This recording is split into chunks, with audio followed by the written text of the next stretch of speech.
around the US presidential election in November, sites like Facebook were criticized for letting these fake news stories run rampant.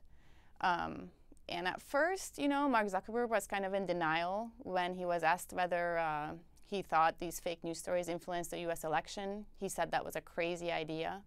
That was in early December. Now, a little bit later in December, they started really cracking down on fake news and taking it a bit more seriously. And they've announced a series of steps to do this. They're partnering with fact checkers to check to see if stories that people report are accurate or not.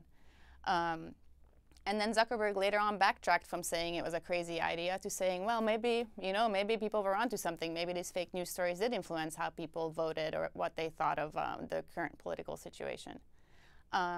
So it's been almost a year since December, since the crackdown started. And you know what? It's not made a huge difference.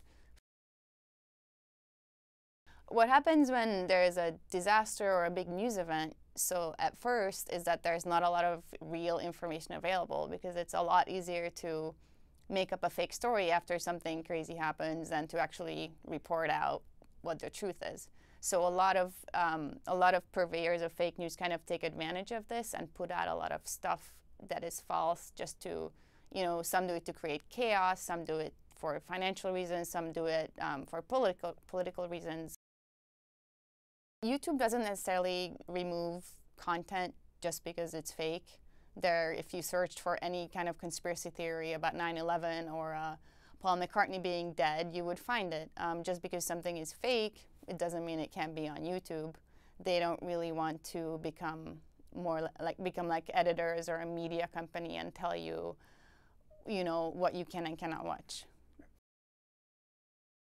So I don't want to say the companies are not doing anything, because the stories are being pulled down after a while, after they figure it out.